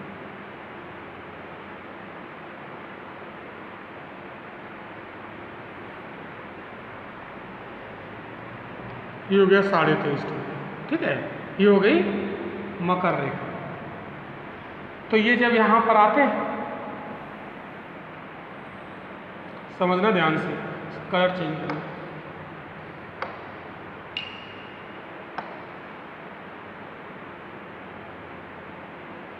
तो ये आ रही, जब ये हवाएं इक्वेटर को क्रॉस करेंगी, है ना, ये वाली हवाएं आ रही हैं यहाँ पर, ये इक्वेटर को क्रॉस करेंगी, ये क्योंकि ITCZ अब कहाँ आ गया है, 23.5 डिग्री पर, यानी सन कहाँ पर है, सन तो अब यहाँ है। और समय क्या है, 22 दिसंबर, ये दिसंबर का महीना है, ITCZ, ठीक है, मतलब यहाँ आ गया सूरज। तो ये क्रॉस करेंगी और जैसे ही क्रॉस करेंगी तो ये इधर आएगी और यहाँ सूरज है तो उससे ये क्या लेंगी, गर्मी, और गर्मी लेके ये ऊपर उठ जाएंगी, ऊपर उठेंगी और क्षोभ मंडल तक जाएंगी और फिर ये हॉरिजॉन्टल होंगी, इक्वेटर को क्रॉस करेंगी, ऐसे हो जाएगी, ऐसे से आएंगी और कहाँ उतरेंगी,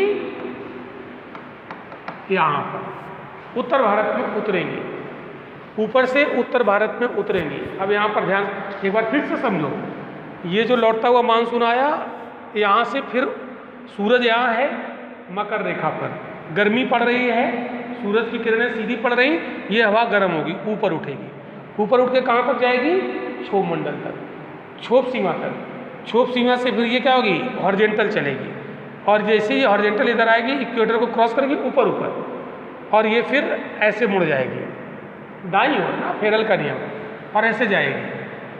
और आप देखेंगे यहाँ पर ठंडा है, इंडिया का उत्तर भारत ये ठंडा है, हाई प्रेशर, यहीं पर उतर जाएंगी, तो ऊपर से उतरेंगी हवाएं। अब आप देखना, ये ऊपर यहाँ पहुँची और इधर है ये हिमालय, ये हिमालय। अब हिमालय इधर जो साइबेरिया वाली हवाएं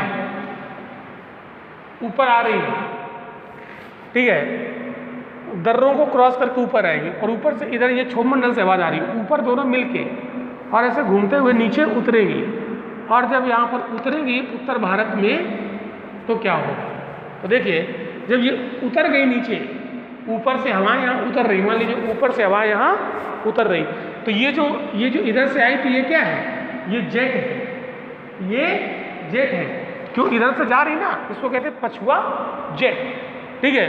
और गर्मी में कौन सी थी, पूर्वा जेट, और अब यहाँ पर सर्दी में कौन होंगी, पछुआ जेट, तो ऊपर से जा रही, यहाँ उतरेंगी, तो उतरती हुई हवा कभी पानी बरसाती नहीं, उठती हुई हवा पानी बरसाती है। इस मैकेनिज्म को यहाँ पर समझिएगा। तो जैसे यहाँ उतरी और इधर अगर पर्वतीय क्षेत्र में उतरेंगी तो पर्वत की जो घाटियाँ हैं, घाटियों में उतरेंगी और घाटियों से इनको मिल जाएगी नमी, और जैसे ही नमी मिलेगी तो घाटी से नमी लेकर पर्वत पर चढ़ेंगी और पर्वत पर चढ़कर ऊपर उठेंगी और पानी बरसा देंगी, लेकिन वहाँ पर वर्षा स्नोफॉल के रूप में होगी। और कुछ अगर ये जो यहाँ उतरेंगी मैदानी भागों में, जो मैदानी भागों में उतरेंगी तो ये ऐसे चलेंगी, तो यहाँ पर रबी की फसल होती है सर्दी में, और किसान सिंचाई करता है तो उससे ये नमी ले लेती है और नमी लेके ऊपर उठती है और फिर ये पानी बरसा देती है। इस तरीके से यहाँ पर उत्तर भारत में शीत ऋतु में वर्षा हो जाती है। उत्तर भारत में किससे होती है, शीत ऋतु में वर्षा होती है, शीत ऋतु में वर्षा। इसको कहते हैं पश्चिमी विक्षोभ, पश्चिमी विक्षोभ। इससे पानी बरसता है और ये पानी बहुत ज़्यादा नहीं बरसता है, और ये पानी किसके लिए हेल्पफुल होता है, रबी क्रॉप, वहाँ पर गेहूँ जैसी फसलें होती हैं उसके लिए काफ़ी बेनिफिशियल होता है।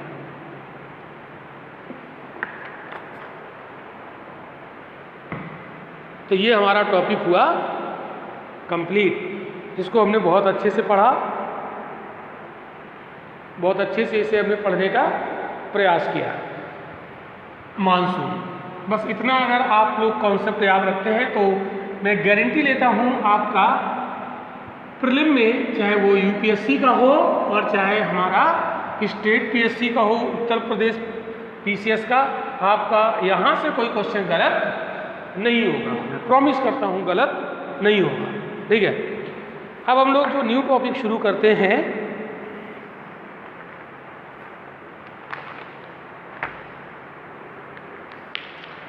वो शुरू करेंगे drainage system of India. Bharat का ड्रेनेज सिस्टम हम लोग पढ़ेंगे।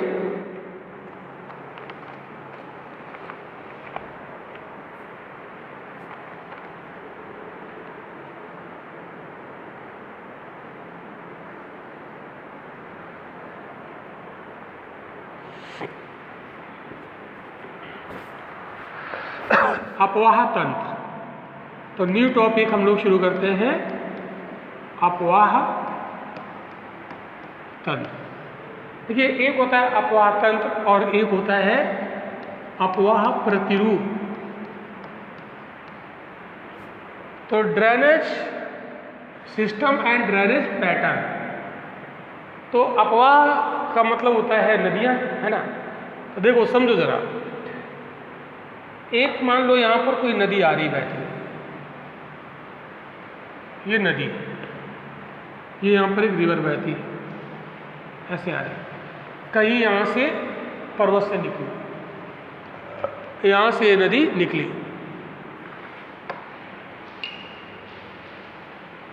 और इसमें कोई नदी इसके ऐसे बहती हुई है और इसमें मिल गई। ये नदी इसमें दोनों तरफ से इसमें आकर ये मिल गई।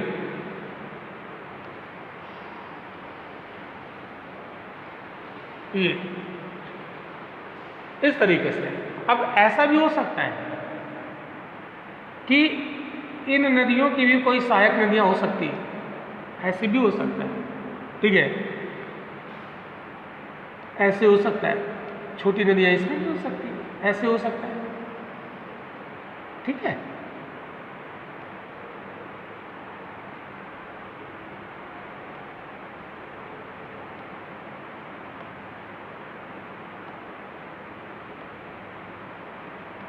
ये तो यहाँ पर जो डार्क ब्लू कलर से हमने बनाई है, ये यहाँ पर एक मुख्य नदी है और ये मुख्य नदी सागर तक की यात्रा करती है। ये सागर में गिरती है और सागर में जहाँ गिरती है ये ऐसे बढ़ जाती है और लास्ट में अपना ये क्या बनाती है, डेल्टा।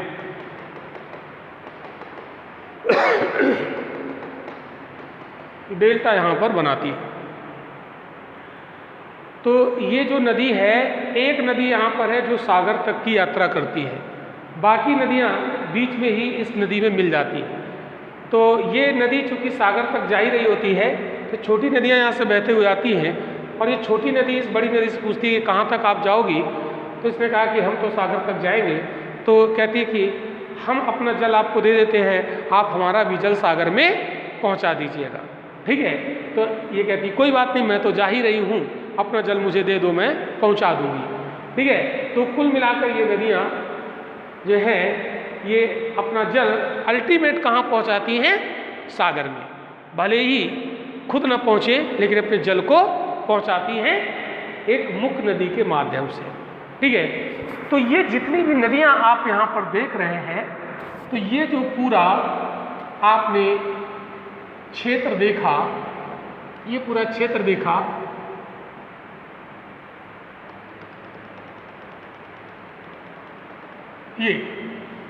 ये पूरा क्षेत्र इस नदी का बेसिन कहलाता है। मान लो अगर ये गंगा है, मान लो अगर ये गंगा है, तो ये गंगा नदी का क्या हो गया, बेसिन। ये क्या हो गया, ये हो गया बेसिन। बेसिन को हिंदी में द्रोणी कहते हैं। क्या बोला जाता है, द्रोणी। तो गंगा की द्रोणी, गंगा नदी बेसिन हो गया ये। तो बेसिन आपको समझ में आया। बेसिन क्या होता है, ये पूरा क्षेत्र बेसिन है, यानी यहाँ का पानी बहकर इस नदी में आ रहा है। तो जहाँ जहाँ तक का पानी बहकर इस नदी में आ रहा है वो पूरा उस नदी का बेसिन होगा। यहाँ मुख्य नदी कौन है, गंगा। तो ये गंगा का बेसिन हो गया। बेसिन समझ में आ गया, ठीक है। अब इस नदी में ये नदियाँ इधर से मिल रही, इधर से, और ये नदी जा रही इधर, तो इसका ये क्या होगा, बायां।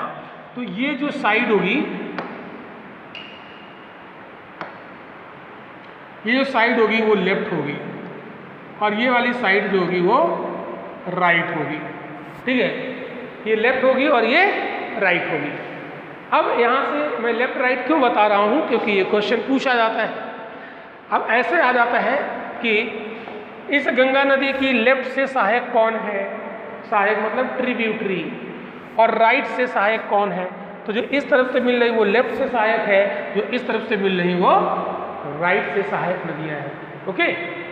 अब ऐसे भी क्वेश्चन पूछ दिए जाते हैं। आप देखते हैं कि नदियों के किनारे बहुत सारे शहर बसे होते हैं, जैसे कानपुर, वाराणसी, हरिद्वार, पटना, इलाहाबाद, गोरखपुर, अयोध्या, ये सब नदियों के किनारे बसे हुए हैं। तो देखना होगा कि शहर इस तरफ है कि इस तरफ है। अगर इस तरफ है तो वो राइट में है, और इस तरफ है तो वो लेफ्ट में है। तो ये लेफ्ट और राइट जानना ज़रूरी है, ठीक है। चलिए, इतनी बात हो गई। तो लेफ्ट से सहायक और राइट से सहायक। अब आप देखो, ये एक मुख्य नदी है और इसमें ये सहायक नदियाँ मिली, तो ये एक सिस्टम बन गया। तो इसको कहते हैं नदी तंत्र। तो जैसे हमने बोला गंगा नदी तंत्र, अगर ये मुख्य नदी गंगा है तो ये गंगा नदी तंत्र हो गया। तो ये गंगा नदी तंत्र हो गया, ठीक है। तो तंत्र क्या हो गया? ये नदियां आपस में मिलकर ये पूरा सिस्टम बना दिया। इसको बोलेंगे रिवर सिस्टम या ड्रेनेज सिस्टम। अब ये सिस्टम देखने में कैसा लग रहा है, इसका स्पेशियल अरेंजमेंट कैसा है, इसका स्पेशियल अरेंजमेंट कैसा है नदियों का, ये जो स्पेशियल अरेंजमेंट होता है इसी को कहते हैं ड्रेनेज पैटर्न। क्या बोलते हैं? ड्रेनेज पैटर्न बोलते हैं, ठीक है। तो देखने में ये कैसा लग रहा है, आप बताइए, देखने में ये कैसा लग रहा है?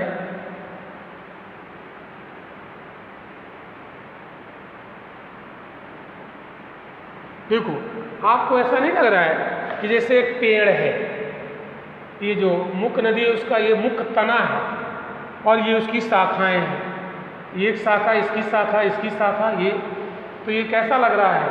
जैसे एक पेड़ है। तो ये कैसा अपवाह प्रतीत हो गया? वृक्षाकार। कैसा हो गया? वृक्षाकार अपवाह प्रतिरूप हो गया, ठीक है। तो अपवाह प्रतिरूप और अपवाह तंत्र में अंतर आप लोग समझ पाए होंगे। अब जैसे और एग्जाम्पल हम आपको दे देते हैं अपवाह प्रतिरूप के। इंडिया में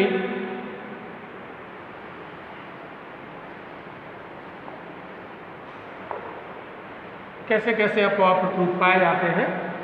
जैसे अगर हम लोग बात करें अमरकंटक, मान लो ये अमरकंटक की पहाड़ी,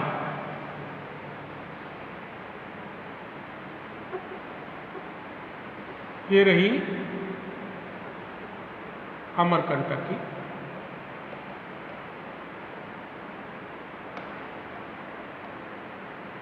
पहाड़ी, ठीक है। इस अमरकंटक की पहाड़ी से कुछ नदी निकलती है, एक निकलती है ऐसे और एक निकलती है ऐसे। ये मिलती है गंगा में, ये मिलती है गंगा में, और इस नदी का नाम है सोन, और जो इधर जाती है इसका नाम है नर्मदा। तो नर्मदा और सोन नदी दोनों ही अमरकंटक की पहाड़ी से निकलती है, ठीक है। एक बार क्वेश्चन ऐसा यूपीएससी में पूछा था, एक रीजनिंग टाइप क्वेश्चन बनाया था, आईएएस में आया था कि वो नदियाँ जो एक ही जगह से निकलती हैं, एक उत्तर पूर्व की ओर बहती है और एक पश्चिम की ओर बहती है। उत्तर पूर्व की ओर बहने वाली नदी किसी नदी की सहायक होती है, और जो पश्चिम की ओर बहती है वो अरब सागर में गिर जाती है। बताइए वो दो नदियाँ कौन हैं? तो वो नदियाँ दोनों कौन हैं? सोन और नर्मदा, ठीक है। चलिए, अब आप देखो, जब नदी एक केंद्र से निकलकर बाहर की ओर भागे, केंद्र से निकलकर बाहर की ओर जाए, तो इसको कहते हैं अपकेंद्रीय अपवाह प्रतिरूप। अपकेंद्रीय अपवाह प्रतिरूप क्या बोला जाता है? अपकेंद्रीय अपवाह प्रतिरूप मतलब केंद्र से बाहर की ओर जाती है, तो एक बीच में ऊंचा क्षेत्र हो, उससे नदियां निकलकर बाहर की ओर जाएं, तो उसे क्या कहते हैं? अपकेंद्रीय अपवाह प्रतिरूप। इसको अरीय भी कहते हैं, अरीय। अंग्रेजी में इसको कहते हैं रेडियल ड्रेनेज पैटर्न। तो भारत में अमरकंटक से निकलने वाली नदियां किस तरीके का अपवाह प्रतिरूप बनाती हैं? तो आप आंसर लगा लोगे, मुझे विश्वास है कि आप आंसर लगा लोगे। ठीक है, अमरकंटक की पहाड़ी से निकलने वाली नदियां किस टाइप का अपवाह प्रतिरूप बनाती हैं? So answer is radial drainage pattern, या अरी या अपकेंद्रीय। इसका दूसरा उदाहरण, अपकेंद्रीय अपवाह प्रतिरूप का दूसरा उदाहरण भारत में आप रांची का पठार।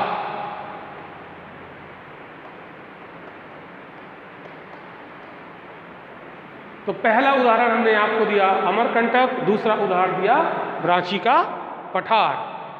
अब क्या भारत में ही है और देशों में नहीं है? बिल्कुल है। श्रीलंका की नदियां ज़्यादातर अपकेंद्रीय अपवाह प्रतिरूप बनाती हैं। ठीक है, तो ये बात आपको समझ में आई होगी। तो भारत में केवल इस टाइप का ही, एक ही टाइप का नहीं है अपवाह प्रतिरूप, बहुत सारे अपवाह प्रतिरूप इंडिया में पाए जाते हैं। मुझे लगता है कि ये समझ में आया होगा।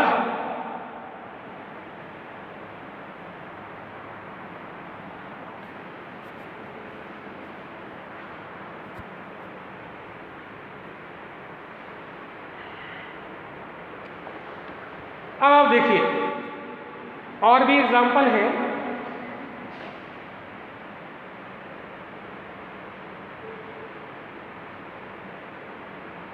ये पश्चिमी घाट, ठीक है, ये पश्चिमी घाट है और यहाँ से देखिए जो नदियाँ निकल रही हैं, मैं इसका कलर चेंज करता हूँ, चलिए नदी को पर्पल से दिखाता हूँ। एक नदी यहाँ से आ रही है ऐसे, क्या बोलते हैं, ताप्ती। ये आ रही है नर्मदा, ठीक है, नर्मदा। बहुत गजब का कॉन्सेप्ट आपको बताने जा रहा हूँ यहाँ पर।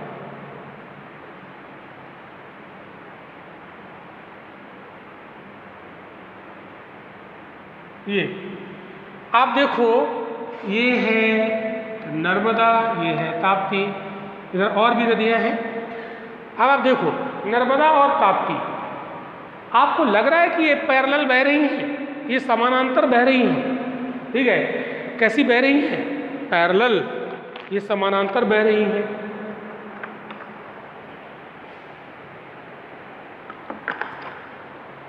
वो नदियाँ, समानांतर की परिभाषा क्या होती है? अगर दो रेखाएं हम खींचें और वो कहीं आपस में ना मिले तो वही तो समानांतर होती है। तो आप देखो नर्मदा और ताप्ती पैरेलल चल रही है, क्या आपस में मिली? नहीं मिली। तो ये कैसा अपवाह प्रतिरूप हो गया? समानांतर। कैसा अपवाह प्रतिरूप हो गया? समानांतर। ओके, क्लियर हुआ? गुड। तो नदियों के केस में अभी कोई समानांतर रेखा तो हम नहीं पढ़ रहे हैं, हम तो पढ़ रहे हैं नदियाँ। तो हो सकता है कि एक नदी ऐसे जा रही है लंबी दूरी तय कर, एक नदी इसके पैरेलल चलना शुरू हुई, लेकिन वो धीरे धीरे नज़दीक आ रही है, धीरे धीरे नज़दीक आ रही है और फिर मिल जा रही है। तो एक लंबी दूरी तय करने के बाद मिलती है, तो इसको भी हम काफ़ी दूर तक क्या बोल देते हैं? समानांतर। काफ़ी दूर तक इसको क्या बोलेंगे? समानांतर, पैरेलल बोलेंगे। क्लियर? अब आप देखो, ये जो हमारा पश्चिमी घाट है, इसके पश्चिम से निकलने वाली नदियाँ जो अरब सागर में गिरती हैं, ये छोटी हैं, ज़्यादा दूरी नहीं है इनकी, ज़्यादा दूरी नहीं है। और ये खड़ा कगार है, ऐसे खड़ा दीवार की तरह खड़ा है, तो यहाँ से नदी निकलेगी, ढाल इसका तेज है, तीव्र ढाल है, तो नदी तेज गति से बहती है और सागर में गिर जाती है। तो एक नदी निकलेगी, दूरी ज़्यादा है नहीं, तेज गति से चलेगी, तो ये दूसरी नदी में मिले उससे पहले सागर में गिर जाती है। तो ये नदियाँ क्या मिलती हैं एक दूसरे से? नहीं। जब नदियाँ मिलती नहीं हैं तो ये प्रतिरूप कैसा होगा? तो कैसा होगा? समानांतर अपवाह प्रतिरूप होगा। तो पश्चिमी घाट से, पश्चिम घाट के पश्चिम से निकलने वाली नदियाँ जो अरब सागर में गिरती हैं वो कैसा अपवाह प्रतिरूप बनाएंगी? आपको पता है कैसा अपवाह प्रतिरूप बनाएगी? पैरेलल। Is it clear? अब क्लियर तो हो ही गया होगा भाई। ओके, चलिए आगे बढ़ते हैं। तो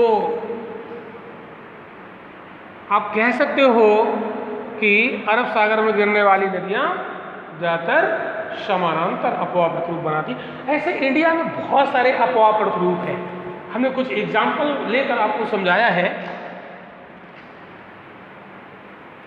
ऐसा क्वेश्चन यूपीएससी पूछेगा ज़्यादातर। अब एक चीज़ और है, आपको हम एक रिवर और बताएंगे जिसको कहते हैं पूर्ववर्ती। क्या बोलते हैं?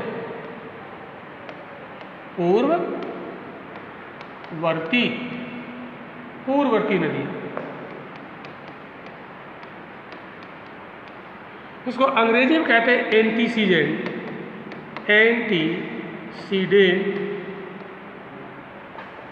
रिवर्स। एंटीसीडेंट रिवर्स ये क्या होती है?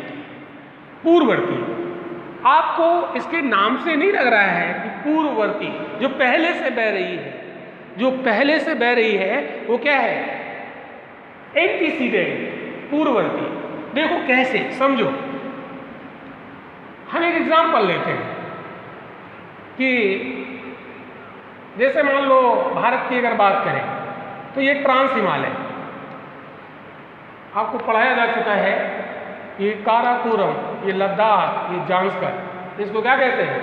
ट्रांस हिमालय। अब यहाँ से कोई नदी निकलती है,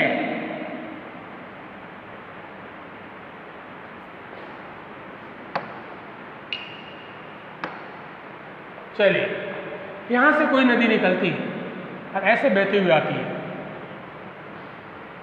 ठीक।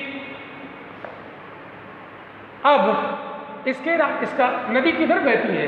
जिधर स्लोप होता है। नदी किधर बहती है? जिधर को स्लोप होता है, ढाल होता है, ठीक है। तो अगर नदी इधर आ रही बहते हुए, इट मीन्स इसका ढाल इधर था, ठीक है। लेकिन इसके पहले यहाँ पर कोई माउंटेन रास्ते में नहीं था। लेकिन हुआ क्या, इसके रास्ते में एक माउंटेन बनना शुरू हुआ। ये ऐसे एक माउंटेन बनना शुरू हुआ। अब जब इसके रास्ते में ये माउंटेन उठने लगेगा, अपलिफ्टमेंट होगा, तो इसका स्लोप, जब यहाँ माउंटेन खड़ा हो जाएगा तो इसका ढाल चेंज हो जाएगा, ढाल चेंज हो जाएगा, स्लोप बदल जाएगा। लेकिन ये नदी कहती है भाई साहब आप हमारा रास्ता रोक नहीं सकते हो। क्यों? क्योंकि मैं आपसे पहले से मौजूद हूँ, मैं आपसे पहले से मौजूद हूँ। क्यों? पर्वत तो धीरे धीरे उठ रहा है ना, स्लोली स्लोली उठता है, ग्रेजुअली अपलिफ्टमेंट होता है। एक साल में एक आध सेंटीमीटर, कुछ मिलीमीटर उठेगा। तो जैसे ही ये थोड़ा सा उठा एक साल में, उदाहरण के तौर पर एक साल में जैसे ही थोड़ा सा उठा कुछ मिलीमीटर, तो इसका ढाल कुछ मिलीमीटर चेंज होगा। लेकिन नदी कहेगी कुछ मिलीमीटर उठने में हमारा आप कुछ नहीं बिगाड़ सकते हो, हम तुम्हें काट देंगे। तो नदी क्या करती है? नदी इस पर्वत को काट देती है और अपने रास्ते को मेंटेन रखती है, अपने रास्ते को मेंटेन रखती है। पर्वत कहता है कोई बात नहीं, हम उठते रहेंगे तुम काटती रहो, हम उठते रहेंगे तुम काटती रहो, चलेगा, ये तो चलता है। तो नदी कहती है कि मुझे कोई ऐतराज़ नहीं है, आप साइड में उठते रहो, लेकिन जितना चौड़ा मेरा रास्ता है वो मेरा रास्ता मुझे देते रहो। तो पर्वत कहता है ठीक है, मैं उठता रहूँगा, तुम अपने रास्ते के बराबर मुझे काटती रहो। तो ये नदी काटती रहेगी, काटती रहेगी, काटती रहेगी। पर्वत यहाँ पर मान लीजिए, पर्वत मान लीजिए 500 मीटर ऊंचा उठ गया, 500 मीटर ऊंचा उठ गया साइड में। तो जितना ऊंचा पर्वत उठा उतना गहरा रास्ता नदी ने इस पर्वत को काटकर बना लिया। ठीक है, अब ये रास्ता इतना गहरा हो जाएगा कि इसको बोला जाएगा गॉर्ज। क्या बोला जाएगा? गॉर्ज। क्या बोला जाएगा? गॉर्ज बोला जाएगा। ठीक है, तो इस नदी ने गॉर्ज बना दिया और आप देख रहे हैं स्लोप यहाँ चेंज हो चुका, स्लोप हो गया उधर, लेकिन नदी अपने पुराने रास्ते को मेंटेन रखती है। तो अब इस नदी को कोई देखेगा तो देखने वाला ये कहेगा कि ढाल तो यार उधर को है, लेकिन नदी इधर को आ रही है, इसका मतलब ये ढाल के विपरीत बहती है। एंटीसीजेंट रिवर ढाल के विपरीत बहती है। तो वो नदियाँ जो ढाल के विपरीत बहती हों उन्हें क्या कहते हैं? एंटीसीडेंट। ढाल चेंज हो गया लेकिन इसने अपना पहले वाला ढाल बनाए रखा। ओके, अब आप ये बताओ, ये नदी पुरानी है कि ये पर्वत? नदी पहले से है, पर्वत बाद में है ना? तो इसलिए इसको क्या बोलोगे? पूर्ववर्ती। तो ये नदी जो यहाँ दिख रही है वो कैसी है? पूर्ववर्ती। पूर्ववर्ती नदी है। तो पूर्ववर्ती नदी की पहचान क्या है? जो किसी पर्वत को काटकर गॉर्ज का निर्माण करे, वो नदी क्या होती है? वो नदी होती है पूर्ववर्ती। तो जो नदी किसी, फिर ध्यान से सुनिएगा, जो नदी किसी पर्वत को काटकर गॉर्ज का निर्माण करती है वो नदी क्या होती है? पूर्ववर्ती। और ऐसी नदियाँ इंडिया में छांटो, इंडिया में ऐसी 3 नदियाँ आपको मिलेंगी, सिंधु, सतलज और ब्रह्मपुत्र।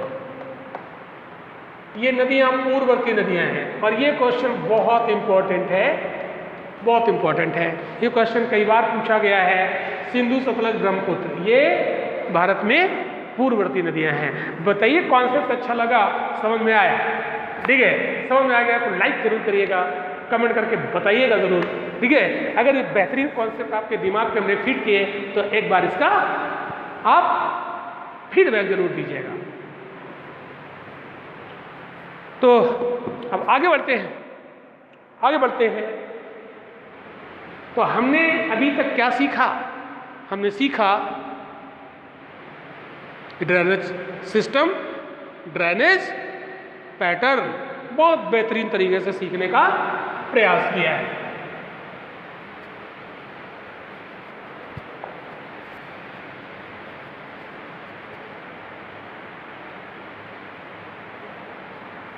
एक बार जब पढ़ने में मजा आ जाए तब तो टीचिंग का मजा है। ओके, चलिए आगे देखते हैं। भारत में जो रिवर सिस्टम है, भारत में जो रिवर सिस्टम है उसको हम लोग यहां पर देखेंगे।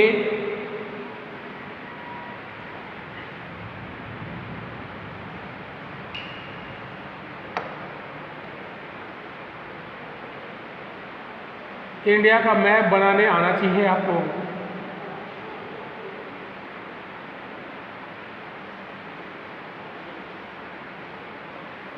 मैं बना लेता हूँ थोड़ा बहुत टूटा फूटा।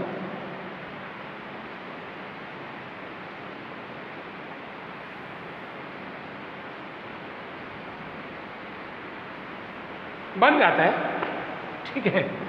चलिए, ये है हमारा प्यारा सा हिमालय जी, ये रहा मेरा प्यारा सा हिमालय, ठीक है। ये रहा हमारा विंध्याचल पर्वत, ठीक है। जो उत्तर भारत की नदियां और दक्षिण भारत की नदियों को क्या करता है, डिवाइड करता है। उत्तर भारत की नदियां और दक्षिण भारत की नदियों को डिवाइड करता है, ठीक है। ये वाटर डिवाइड है ना, विंध्याचल पर्वतमाला वाटर डिवाइड, ओके। तो ये जो पर्वत है विंध्याचल, यहाँ पर हमने वी लिख दिया, ये है विंध्याचल। विंध्याचल बड़ा सुंदर सा नाम है विंध्याचल। इसके नॉर्थ में उत्तर भारत की नदियाँ, इसके साउथ में दक्षिण भारत की नदियाँ। तो हमने देखा हमारा जो भारत का अपवाह तंत्र है,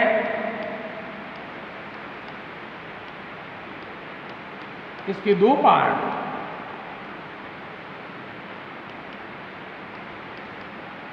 एक हो गया उत्तर भारत का अपवाह तंत्र और दूसरा हो गया दक्षिण भारत का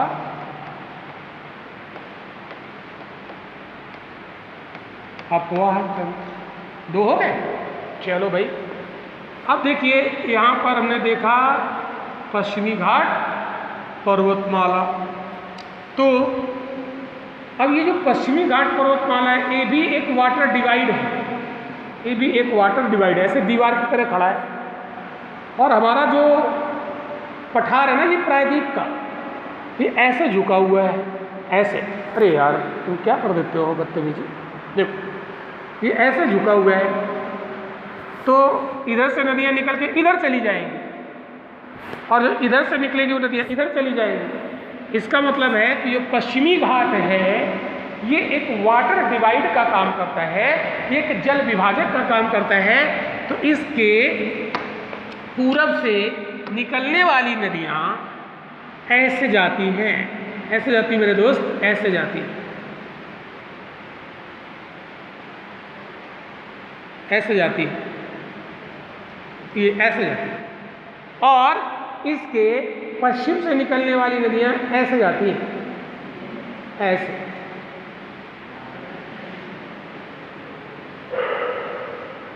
इधर चली जाती है। तो बीच में ये क्या है, ये है एक वाटर डिवाइड।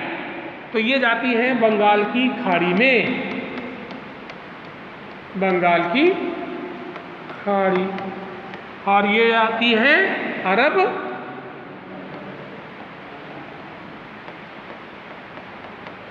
सागर में। तो फिर दक्षिण भारत का जो अपवाह तंत्र है उसके दो पार्ट हुए कि नहीं, एक हुआ बंगाल की खाड़ी वाला,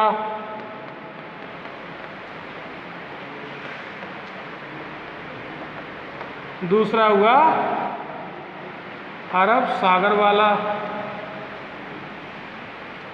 तो बंगाल की खाड़ी पूरब में है, तो इसको कहते हैं कि पूरब की तरफ बहने वाली नदियाँ, और अरब सागर पश्चिम में है तो कहेंगे पश्चिम की ओर बहने वाली नदियाँ, ठीक है।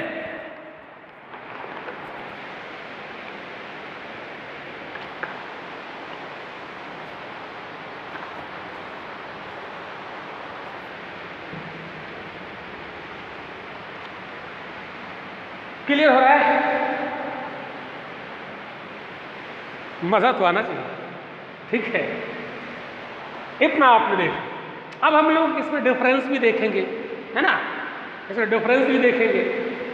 बंगाल की खाड़ी की नदियों में क्या अंतर है, अरब सागर की नदियों में क्या अंतर है, उत्तर भारत की नदियाँ और दक्षिण भारत की नदियों में क्या अंतर है, इसको भी हम लोग समझेंगे, ठीक है। अब आप देखो, इसको मैं यहाँ पर रब करता हूँ भाई।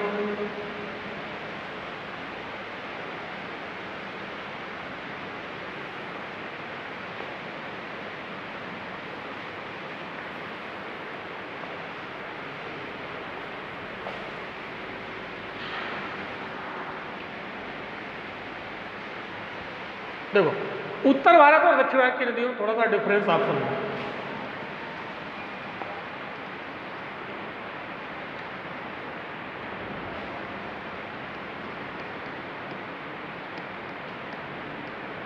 और इधर अगर हम बात करें दक्षिण भारत। ठीक है, देखिए जो उत्तर भारत की नदियों का जो ओरिजिन है, जो स्रोत है, वो ग्लेशियर है। ग्लेशियर, ग्लेशियर, ठीक है। और प्लस इसमें वर्षा के पानी का भी रोल होता है, प्लस वर्षा का पानी भी होता है, लेकिन मुख्य तो ग्लेशियर है। वर्षा का जल ये भी होता है। और यहाँ की जो नदियाँ हैं ये वर्षा के जल पर ही डिपेंड करती हैं। वर्षा का जल, ठीक है। तो ये चूंकि ग्लेशियर से इनका ओरिजिन होता है, इसलिए ये सदा नीरा है। ये कैसी है? सदा नीरा, यानी इसमें जल हर मौसम में बहता रहता है, ठीक है। और ये हो गई मौसमी। बरसात तो हमेशा नहीं होती ना, एक मौसम है तो मौसमी हो गई। तो अब आपके जहन में एक सवाल कौंध रहा होगा, क्या कौंध रहा होगा कि सर क्या दक्षिण भारत की नदियां जब वर्षा खत्म हो जाती तो सूख जाती हैं क्या? जी नहीं, सूखेंगी नहीं। इसमें पानी तो होगा लेकिन बहुत कम हो जाएगा, बहुत कम हो जाएगा। यानी इसमें फ्लक्चुएशन ज़्यादा होता है, फ्लक्चुएशन ज़्यादा होता है। और यहाँ की नदियों में फ्लक्चुएशन कम होता है, ये मतलब है, ठीक है। तो ग्लेशियर गर्मी में पिघलता है और बरसात आ जाती है तो पानी वर्षा का भी आ जाता है, तो इसमें बाढ़ आ जाती है, बाढ़। अब आप देखिएगा गंगा का लेवल, अब आप देखिए मानसून आ गया, बहुत ज़्यादा हो गया होगा, ठीक है। तो ये डिफरेंस आपने समझा। तीसरा डिफरेंस देखो मेरे भाई, तीसरा डिफरेंस रहता है कि जो उत्तर भारत की नदियां हैं ये अभी नई हैं। कैसी हैं? ये नदियां नवीन हैं, क्योंकि निकल आ रही हिमालय से, और हिमालय ही नया है तो नदियां भी तो नई होंगी। और ये नदियां पुरानी हैं, ये नदियां पुरानी हो चुकी हैं, ठीक है। और देखिए ये बेसिक डिफरेंस तो मैंने आपको बता दिया है ना, मूल डिफरेंस तो यही है, फिर इसके अलावा और भी हैं बहुत सारे।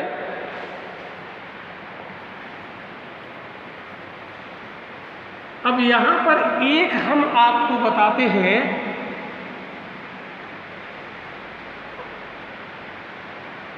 महानदी गोदावरी, कृष्णा, कावेरी। कावेरी सबसे लास्ट में, ये नदी कावेरी। कावेरी एक ऐसी नदी है दक्षिण भारत की जिसको साल भर पानी मिलता है, बाकी नदियों को केवल एक ही सीजन में पानी मिलता है। क्यों? कावेरी का जो ऊपरी हिस्सा है ये, इसको आने वाले मानसून से, और जो निचला हिस्सा है इसको लौटने वाले मानसून से, ठीक है। तो कावेरी नदी एकमात्र ऐसी नदी है दक्षिण भारत की जिसको आने वाले और लौटने वाले दोनों मानसून से जल की प्राप्ति होती है। इसीलिए इसको दक्षिणी गंगा कहते हैं। क्या कहते हैं? कावेरी को दक्षिणी गंगा। पवित्र भी है, गंगा की तरह ये पवित्र भी है दक्षिण भारत में, तो इसको दक्षिणी गंगा कहते हैं, ठीक है। और गोदावरी को क्या कहते हैं? दक्षिण की गंगा। गोदावरी क्या है? दक्षिण की गंगा। ठीक है, क्यों? क्योंकि उत्तर भारत की सबसे बड़ी नदी गंगा, दक्षिण भारत की सबसे बड़ी नदी गोदावरी, इसको उससे कंपेयर करते हैं।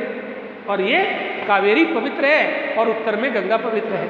ओके, तो आज हम लोग क्लास को यहाँ पर रोकेंगे और अगले लेक्चर में हम इसको पूरा कंप्लीट करा देंगे। ओके, अगर आज आपको लेक्चर में मजा आया हो तो कमेंट जरूर करिएगा आप। Thank you.